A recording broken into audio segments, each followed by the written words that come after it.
This is A New Angle, conversations about how we're doing and where we're going. I'm your host, Justin Angle. This show is supported by the Headwaters Foundation, First Security Bank, and the University of Montana College of Business.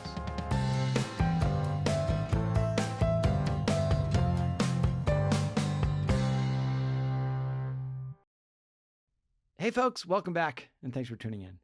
Today I am speaking with Joy French, Executive Artistic Director at Bearbait Dance. Bearbait began in 2011 as an effort to create more opportunities for aspiring professional dancers in Montana. Bearbait operates out of Missoula's Westside Theater, which has quickly become a lively community hub for the performing arts. Joy, thanks for joining us. Oh, thanks so much for having me. So tell us, where did you grow up and what did your parents do? Well, I grew up in the Midwest. I grew up in Missouri, and my dad was an accountant and an auditor at an insurance company and had a big boy job. And then my mom was started as a school teacher, but then ended up opening and directing a preschool. And she was really passionate about early childhood. Yeah, and so when did dance become something that captivated you? Well, I started dancing when I, taking classes around kindergarten, but I would say actually I just never stopped. That would be more of accurate than I don't remember when I became passionate about it, but I just never stopped being passionate about it. Yeah, I suppose most people actually stop, and probably, that's kind of a sad thing. Dancing is, I think we all have our version of dance, but there's probably reasons that people stop that aren't so awesome. Yeah, it could be injury, or maybe it's just harder and harder to do it, or maybe you don't feel like you're good enough anymore and your peers are lapping you, or who knows, for all the different reasons we stop. Or maybe you just have to get serious with something else in your life and you have to let it go. And I often chat with people who will tell me they used to dance, and there's always a little bit of melancholy when they say that. Yeah. So when did dance become kind of your thing, something you felt like you wanted to have be not necessarily your life's work, but the focal point of making choices? Well, I remember when I was a teenager and going to dance competitions, as a lot of teenagers do, and they would it'd say, one of the instructors at the competition and the convention might say, how many of you want to be a professional dancer when you grow up? And different people would raise their hand around me. And I remember not raising my hand and looking at them like, what are you crazy people? How do you make a career out of dance? I was so clear, pretty young. I love doing this, but that's not a job. Yeah. An accountant is a job or whatever, Sure. a teacher's a job.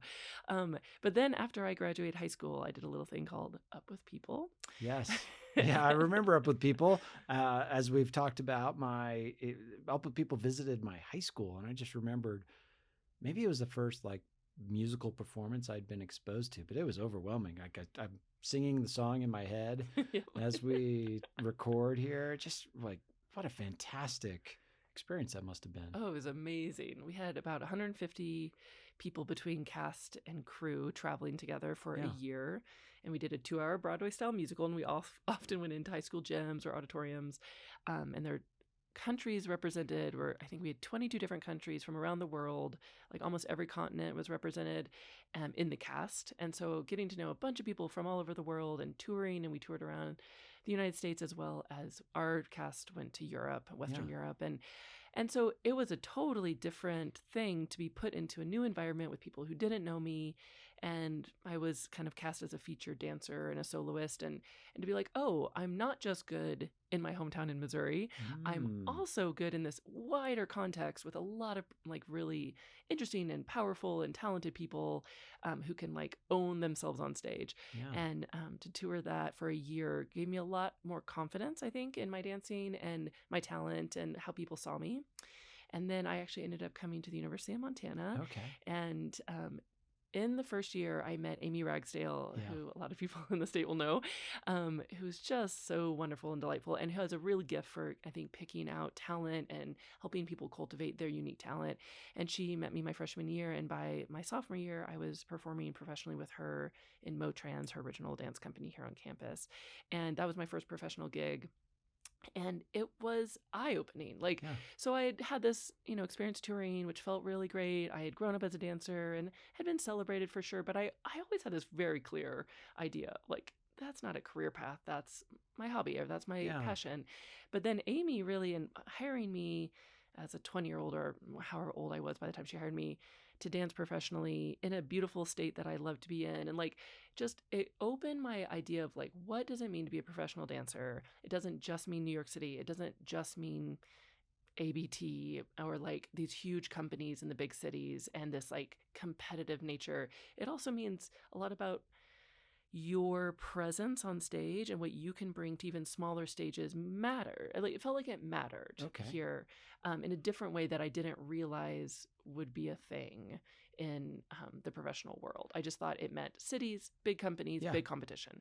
And when you say it mattered, talk about that more. I'm thinking two sides of it. Your sort of colleagues within Motrans, the mentorship you're likely getting from Amy, but also is there something in the community here in Missoula that was meeting the moment for you?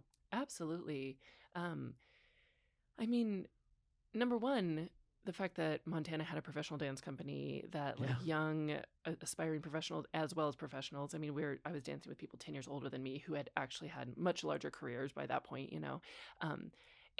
there was like this cultivation of professionalism, and that felt really nurturing, and that the community cared about, and that people showed up to here. But then we also toured. I toured with Amy, and at the time, Karen Kaufman was also a co-director, and we were doing kid shows, and like, so these shows that went into the schools and taught math and science and various things through dance. And then we were doing the kind of evening show of the repertory work for the kind of adults and in a different context. So we were doing these two things with Motrans, and we toured up to Alaska, and we toured over to a small town, wherever, and in Montana. And it just made me realize like, oh, this matters. And a lot like Up With People mattered. Like, we went into the smaller towns, and I knew that with Up With People, but I didn't realize that I could also do that as a professional dancer, kind of as a career.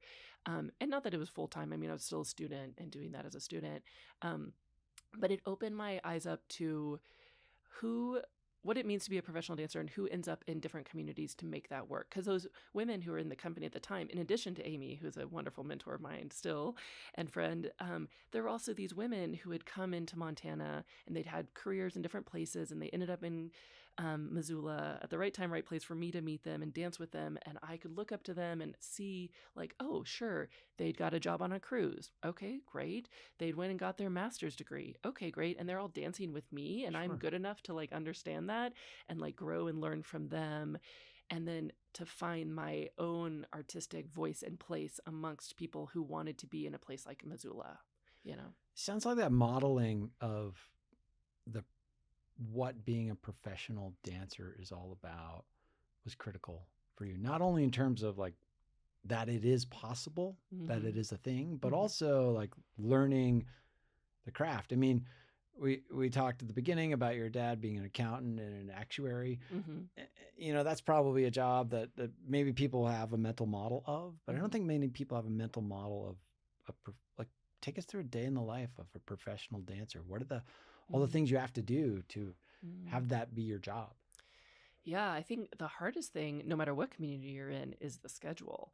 Because so especially as an emerging professional, but then also still, even once you get the first gigs or you have a stable company that you're working with or for, it is a scheduling chaos, because like, it's not just an 8 to 5 job. Number one, it's really hard. You can't rehearse 8 to 5. I mean, there's a few companies that try, like have a longer model than Monday through Friday, 8 to 5, but it's really rare.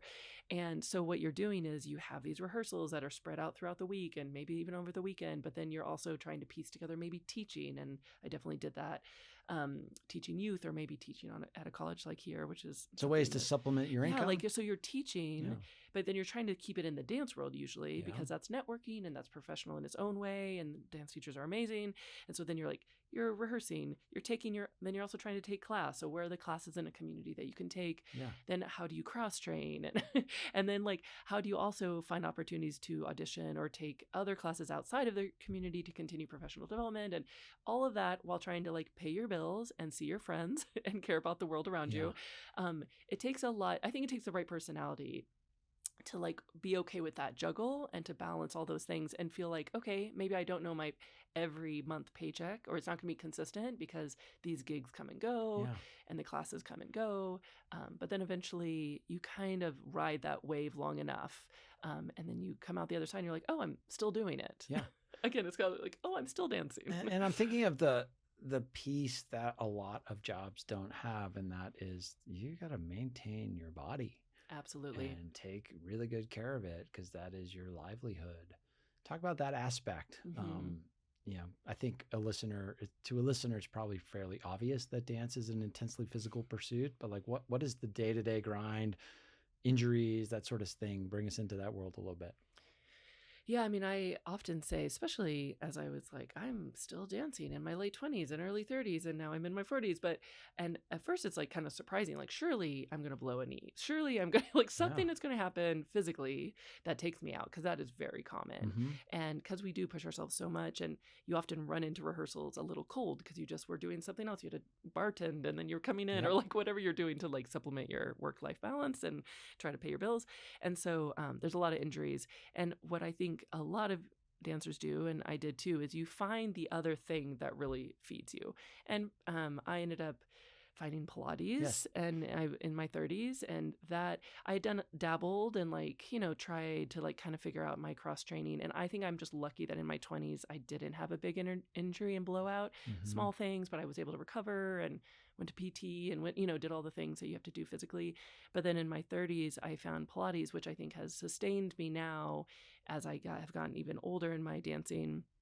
And it both sustains me as like physical, like I need that kind of consistent training and more nuanced training that something like Pilates gives. Other dancers find other things. But then also it opened up this whole other part of the community, which I love, that because in my 20s I felt like all I did was hang out with other artists, because we were all collaborating together and we didn't know anyone else, and we were just hoping that people would come to our show. And then in my 30s, not only was I starting to have a family and like seeing the community in a different aspect in a different way, I also through work in a different way, which is still with my body. But then as I started teaching Pilates, I got to know the community in a different way. So it fed me not only physically of like the cross training that was really helpful, but then it also helped me get to know a whole other subset of our community that I didn't know. So I think it's interesting how like, I came to it to make sure I didn't get injured and like kept my body good going into my later years of my performance career.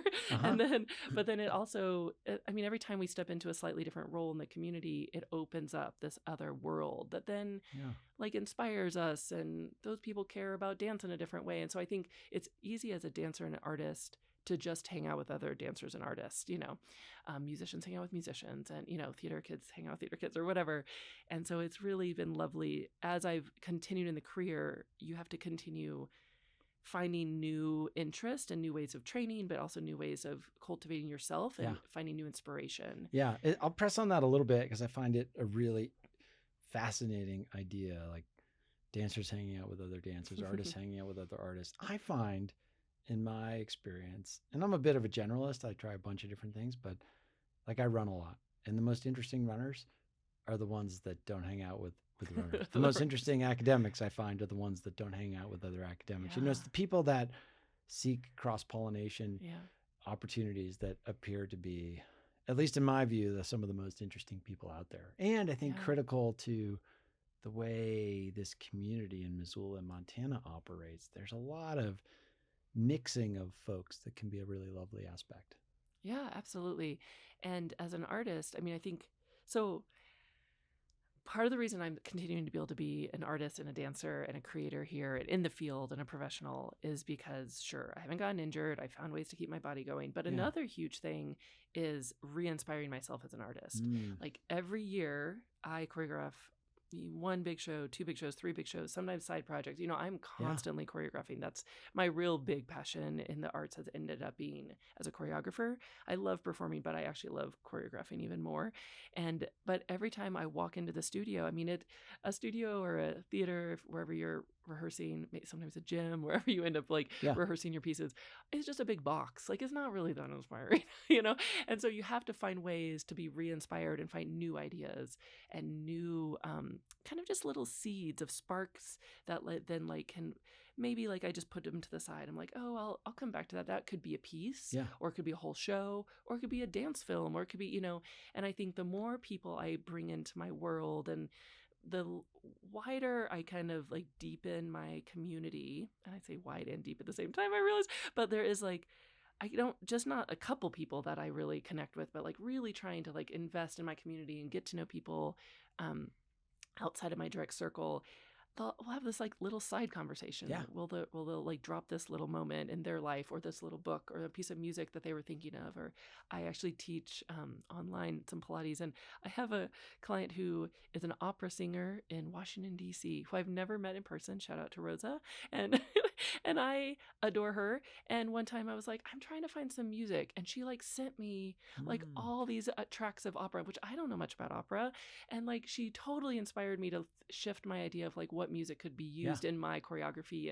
And had I not been finding Pilates for my body and my cross training, and then deciding I was passionate, and so did decide to teach it, and then met her, and then got to teach her, I would never have like brought opera into my choreography, which I don't use all the time, but we use some. And so there's just all this like trickle down of like our investment in ourselves and our interest in community. Yeah, happy accidents and putting yourself in the position to allow them to flourish that way. Yeah. So let's talk about Bear Bait. At some point in this sort of emergence as a professional dancer, you're building your career. When do you decide to form your own company? And first of all, tell us what Bear Bait is and how it came to be. Yeah. So Bear Bait Dance is a professional dance company here in Missoula, Montana. And if you don't know, we are here, and there are other professional dance companies now too, which is amazing. So when I did up with people, and I came to college here at the University of Montana, and then I left and kind of did some professional work from Seattle to Colorado, and was collaborating with different companies and seeing what else was out there, and artists. And I ended up getting my MFA down at CU Boulder in dance and choreography. And I spent 3 years really deepening my understanding of myself as a choreographer as well as a performer, learning some film skills because I really love screen dance and this world of dance cinema. So I was there, and I had the opportunity after graduating to come up and actually there was somebody going on pregnancy leave in the dance department here, Nicole Bradley Browning, who used to be a faculty here. And so I came back up and was like, well, I'll come back up. And I love Missoula, and I can imagine living here, but I don't know what the dance world really has for me here. So I came back up, and I said I was going to take a year to kind of explore that and get to know the dance world here. And so then as I was reinvesting in this community, I started with this community show, and we did a community show, and quite a few dancers came out, and I started looking around and thinking about what does my career mean and what is meaningful to me. And I really don't care if I'm ever in Dance Magazine, although sure, if you want to call me up, Dance Magazine, I'm happy to talk to you. But like, I've never been someone, again, I was not the little kid who was going to raise my hand and be like, I want to be a professional dancer. That's just, I've never thought of myself as like clout chasing when it comes to like the biggest career, the biggest company or whatnot. And being here for that year, I met a ton of people in the community who were interested in dance. Some were professionals, some had been dancers and just wanted to dance more, and all these different types of people that I was meeting. And I thought, well, I love Missoula. I think there are some dancers here I could serve if I was a director in company, if I made a company director. Why not just try it? Yeah. And so I made Bear Bait with the idea of like, creating professional opportunities for dancers here in Missoula and Western Montana. Like, we've had some people definitely drive in and come over to work with us. And just kind of slowly tinkered my way in. And I have to say, for dancers who are listening who think like, I don't know if I would ever make a company, I absolutely never thought I would. And I think had I ended up in a bigger city where there's already lots of companies and there's already lots of choreographers, I think I would have felt muted, or like felt like, what do I have to say? They're so amazing and they're already here. Why would I would I do that? Whereas here in Missoula at the time, Amy Rexdale transitioned to Headwaters. She created a company off campus called Headwaters. And so she was still working.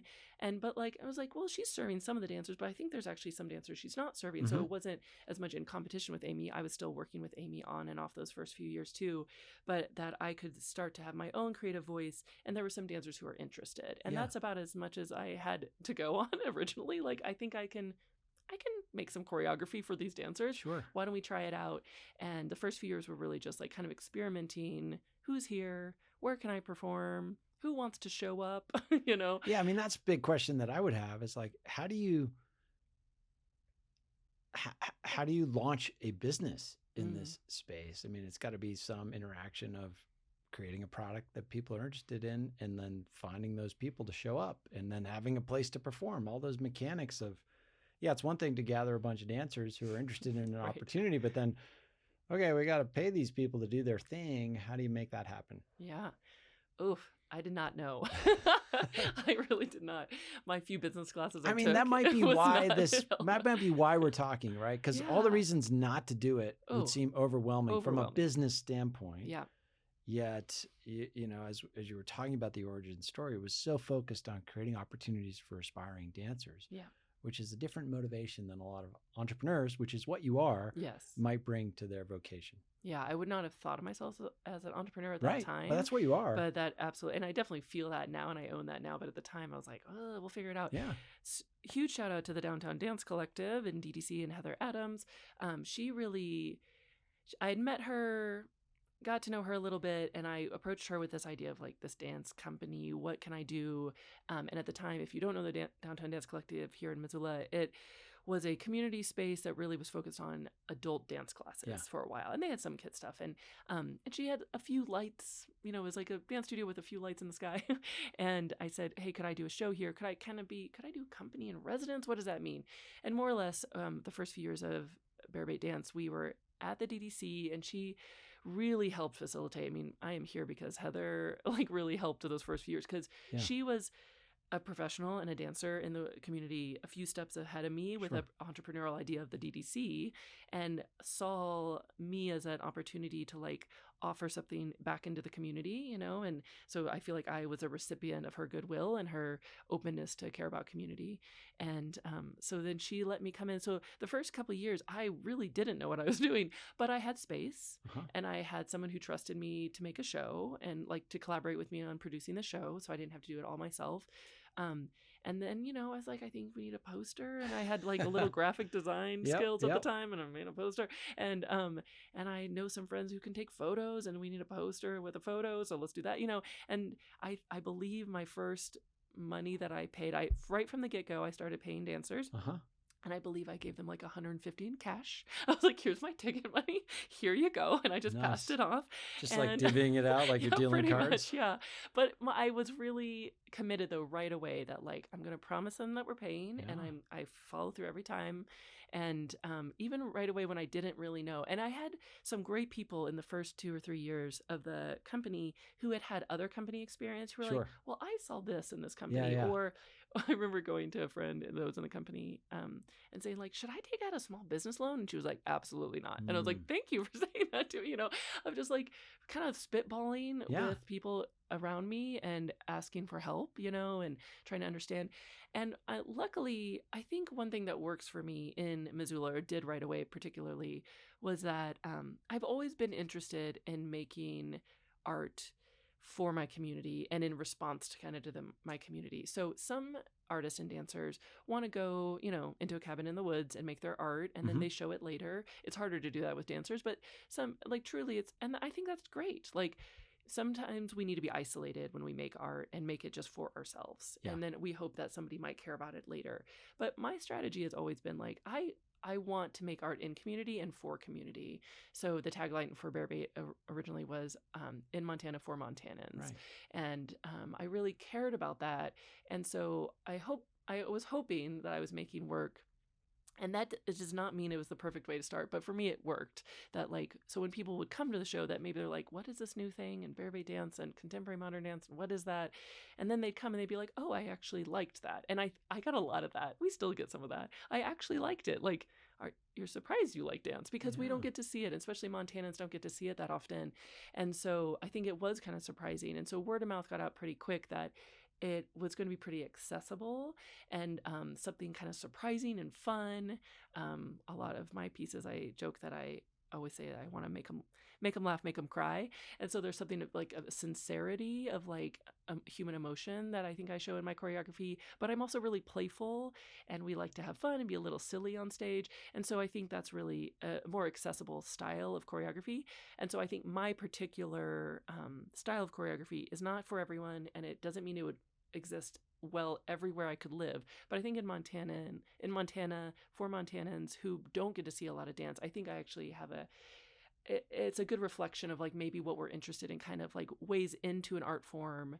And that doesn't mean all my pieces are funny or whatever, but there's ways into an art form that feel maybe less scary. I think that's exactly right in the sense that it jives with my experience of watching your company perform, going to the Westside Theater, which we'll talk about in a moment. But I think probably for most people not familiar with dance, their interaction with it is, they see it on television, they maybe go watch their kid dance, or they've seen a little bit of musical theater. Right. Musical theater dance is a little bit odd by conception. It's like, why are these people singing and dancing all of a sudden? It's wonderful, but like, why are they I'm doing here it? for the story.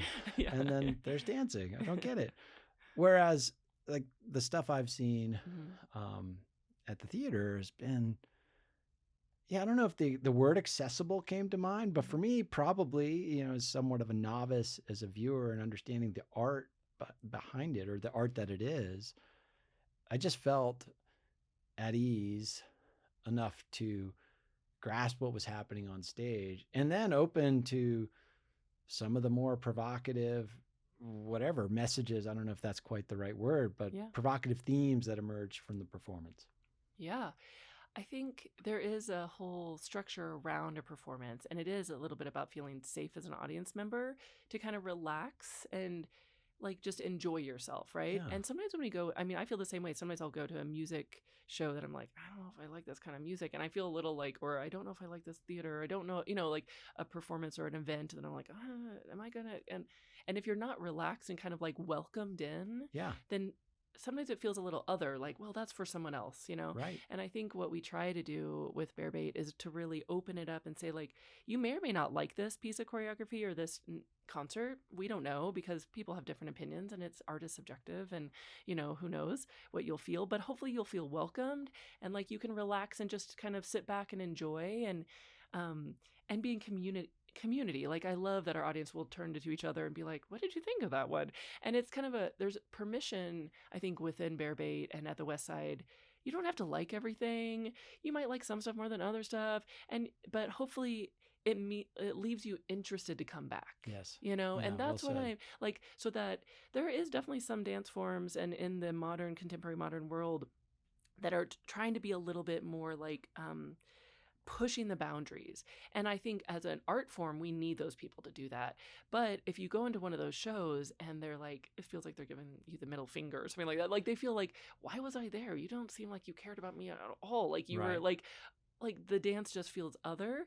I think that can be really lovely, but it doesn't always make the audience feel included, or like that it was made for us. That doesn't mean that as an art that don't need artists to make that, but like, I think as an audience experience, it's not always as comfortable. Yeah.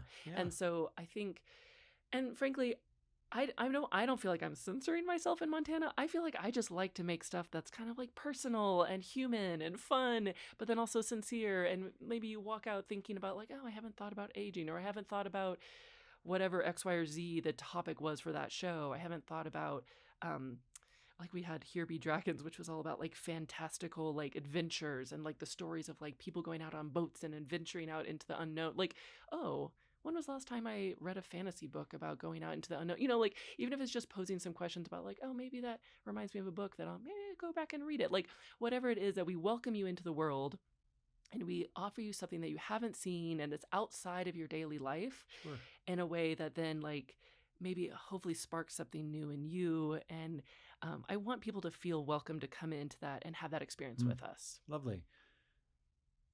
We got to talk about the name. Oh gosh, where the name came from. I mean, it's provocative, it's curious, it's maybe mysterious, but yeah, tell us the origin story of the name and what it means to you. Well, again, I wasn't planning to have a dance company, so it's not like I've grown up being like, well, Joy French Dance Company, it's going to be amazing. And so there's a lot of people use their name, which I love my name, but I don't think it fits well as a dance company name.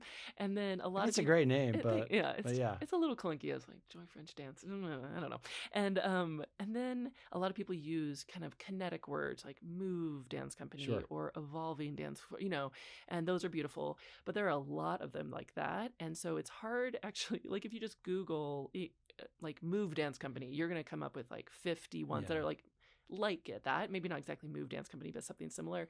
And so I was aware of, I'm an entrepreneur. So I'm like thinking about branding and how to stand out. And if somebody needs to find me, what are we going to do?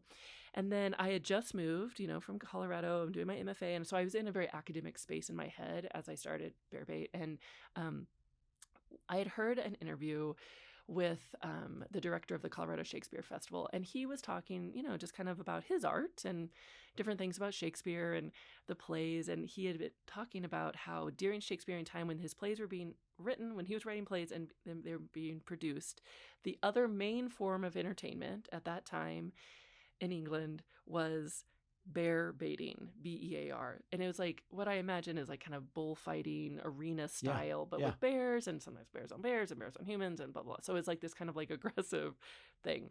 And I was thinking, oh, so there's Shakespeare and there's bear baiting. And Shakespeare, and I was in my academic head and I was thinking, oh, like Shakespeare gets paired with opera and it gets paired with the symphony and ballet, classical ballet, and like, oh, it's like the fine arts, right? That's what it gets lumped in. And I used to joke that like, oh, the rest of us are just bear baiting, and the rest of us are just like, what are we doing over there? I don't know, it's a little dirty, it's a little rough, it's a little raw. What's going on over there? And so when I was thinking about this dance company, I was thinking, we're not ballet. You're not going to come and see like 50 fouette turns and like a bunch of leaps, and like we're not going for the physicality and the kind of like pristine quality that ballet brings to stage. I'm a little bit like scrappier and I'm going to tell human stories and it's a little more raw. Yeah. And so I came up with the idea of Bearbait in that way. And yet I didn't want to be BEAR, and we're in Grizzly territory, both like U of M Grizz and then also literally Grizz. And so I had a friend say, well, what if you just swapped it for BARE? Yeah. And I love it because, well, number one, it's great marketing because there's no other bearbait dance in the country or the world, I have to say. But then also BARE as an artist, like to be bare and to be vulnerable. Sure. It's an evocative word. It's an evocative word. And then bait has this like sensibility. I can cut this apart in many ways, but like the sensibility of like kind of baiting the audience or baiting the muse or baiting us to come together and like have an experience, like bring people together. You bait someone. Yeah. So those words kind of work together and they roll off the tongue. And even if you don't really know, is it a BEAR and BARE, you can still find us, and it creates some curiosity. Yeah, absolutely. It works well for that objective. I didn't like how he said that. Yeah, it works so well. I mean, and I think it conveys all those sensibilities that you just described really well. Let's talk about the theater in our remaining times. The Westside Theater over on the west side of Missoula, kind of a maybe an unexpected place to go watch a dance performance, like on the side of the tracks, decidedly the right side in this case, I suppose. I mean, Northsiders, don't get mad. We like you too. Oh, yeah. Yeah, exactly. I meant the right side in terms of like, it's really hard to get there from the other side. Right, fair. Yeah. But anyway, talk about the Westside Theater, the role that plays in the community and how Bearbait fits into it. Yeah. The pandemic did a lot of crazy things to us as a culture and as a community, but it helped us in this way because during the pandemic, I had to slow down. I mean, just like a lot of artists and a lot of people, we all slow down. And before the pandemic, I was teaching a ton and doing Bearbait, and we were producing all over town because we didn't have a home base. And it's just that grind that we were all on, and that we all got to slow down and enjoy getting off of for a little bit. Not that we wanted to, but what it did for me is it allowed me to decompress a little bit and look around at what the opportunities were. And I had just done a performance. Our actually Here Be Dragons show was at what they didn't call it Westside at the time, but it was just evolving into the Westside. But SJ Beck is the one who created the space, and she had let us rent it for that show in the fall of 2019. So I was familiar with the space. We went into the pandemic, things slowed down. I'm thinking about what we can do. What's the next era of Bearbait? Are we going to survive the pandemic? All those questions that all performing artists had too. And then about a year out, I was chatting with my friend and collaborator, Kelly Boma, and she'd been wanting to create a theater and have a small theater, and she wanted to run a theater. And so we were chatting, and she's like, well, what about Westside? Like, I wonder if we could be at that space, in that space more. And at the time it was it was like more of a multi-use space that was being converted more into a theater, but it was still really multi-use. Yeah. And I was like, I mean, I don't know, let's talk to SJ. And so we go and approach her and we start having discussions about what would it mean for us to maybe manage the productions, or maybe we, and so more or less we had like a year or two of like collaborating and discussing things with SJ, and like slowly evolving into the idea of like, she's like, I think you guys just want to, I think we should just take this. And like, so SJ was so generous, and she's like, here's the theater. Wow. You guys need a theater. She loved developing it and had like all these wonderful things going on, but she was ready for her next project and whatnot. And so we were able to kind of come in at a time that was helpful to her, helpful to us, and start to build the space. So that's kind of when it happened. 21, 22, we transferred into there. And immediately it just opened up all this new potential. Like we could have more classes, and there could be more shows, and we can host shows, and we can invite our friends to come, and we could see what the community needs, see what the region needs. Like, are there companies in the region that want to perform here? And so it just immediately started building this other idea of like, yes, we want to create company work and we want to create shows and whatnot as Bear Bait Dance, but then it's a resource now, not only for us, because we can't fill it 24/7. So who else in the community? What other dancers are in need? And so it's been so delightful and so fun to develop kind of slowly and figure out what is this and what do we need to do. And, we're about to do our third community show now, 40 over 40 this month. And it's got 84 community dancers who are not professionals particularly. There's a few in there for sure. But then in addition to the Bear Bait dancers who now are on monthly salary, which they used to get performance stipends, and now we're paying them monthly. So it stabilized the company and gave us a space to call home. But then also our friends in the community, other dancers who are traveling through, other theater practitioners are able to access and teach workshops and classes and have shows. And it just has been so wonderful and has really, I think, shifted us from Bear Bait Dance, this kind of scrappy dance company that does some cool things, but it's all over and you have to kind of figure out where they're at, to being like, here's our home. And I love being on the Westside, and you know what to expect when you walk in the door, and you feel cared for, and then we can offer it as a resource for the community. It's just been so amazing. It's such a cool part of town. The energy just on that little block is pretty cool. I mean, Clay Studio. Clay Studio. You got Montana Fit, which is a pretty intense workout gym. You've got the Freestone climbing gym. So I work out a fair amount at Montana Fit, and I know a lot of folks that go to the climbing gym, and I know a fair number of dancers. Keely Larson, our producer, as I mentioned, Nicole Walcott over at MTPR as well.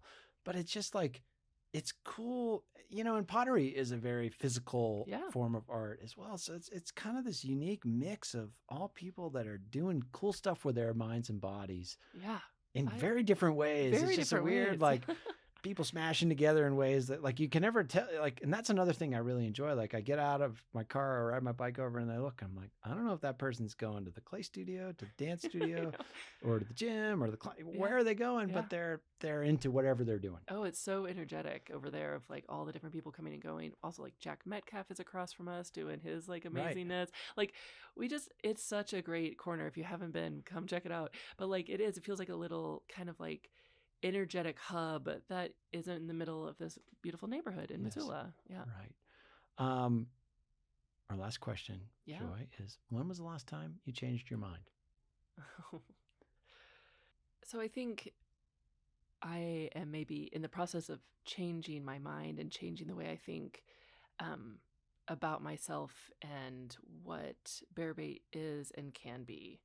And this seems like a big one. I mean, I change my mind about lots of little things, and we like pivot all the time in different ways. But I've just recently, actually in the last like couple weeks, been thinking about, there's a part of my career that I'm like, you feel like you're the ingenue, or you're the, like, you don't really know what you're doing. And like, I'm starting this dance company, or like, and you just feel like everyone else has it figured out.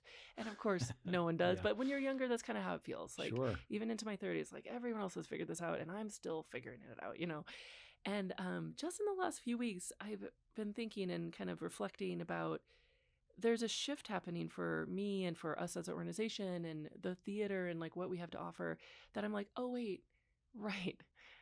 I need to shift my perspective, and I'm no longer the ingenue or the youngin and the scrappy, and I feel scrappy and I don't feel that old, but like at the same time, like I have something to offer, and as opposed to looking to others to say like, please be my mentor, which we all need, and I will continue to need mentors, but I'm looking for mentorship in a different perspective and thinking about like, oh, how can I give back?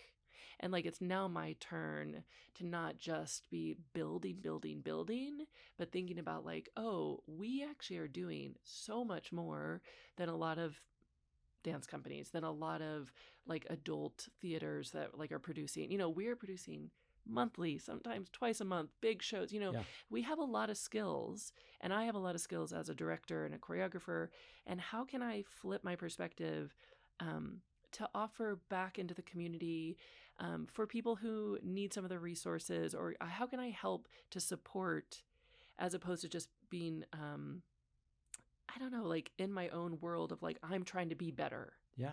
And instead it's like, I think I'm good and I will always try to be better. But instead of putting all my energy towards like, be better, make it better, I want to shift some of that. And I've been thinking about shifting my perspective of moving from my goal is to get better and better to my goal is to continue to thrive. And also, how can I offer resources or my own mentorship in like small ways? It doesn't have to be huge. Because I think I'm starting to realize like, oh, I have things to give that I'm not giving, in the perspective that I can share and ways I can support. And that not everyone's going to feel like they've done what Bear Bait has had and the trajectory that the theater now has. And so because of that, I can help sustain a new thing, or to support a traveling group coming through, or like, and being a little softer with that of like, yeah, it's not just about me and my personal trajectory and the company's like upward trajectory. It's actually about like, how can we really care for each other as artists? And I think I've been shifting my brain, and I feel like I've always cared about my dancers and the community, but it's a little different perspective. Yeah, from me to we. I mean, that's a very sort of pithy way to summarize it, but but it's a lovely sentiment. Yeah, and I think that's been my shift recently, and a change of mind of like, oh, I just want to feel like I have a softness to offer. That's not about like, well, you can be like me. Yeah. Like, it's not about me. How can I support them, and how can I make it a good experience for them? Even if it's just like they want to like teach one class at the Westside, or they want to come in and, just do something small within something that I have a little bit of control over. Excellent. Joy French, thanks for joining us today. Thanks so much for having me.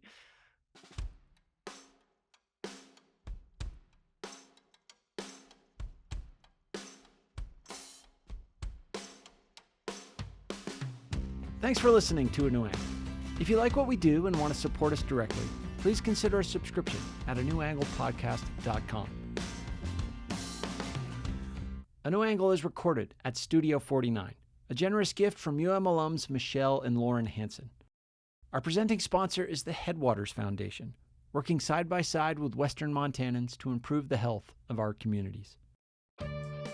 We are also supported by First Security Bank and the University of Montana College of Business, with additional help from CED, Drum Coffee, and Montana Public Radio. Keely Larson is our producer. Libby Riddle is our production assistant. And finally, John Brownell, Jeff Ament, and John Wicks made our music. Thanks a lot, and we'll see you next time.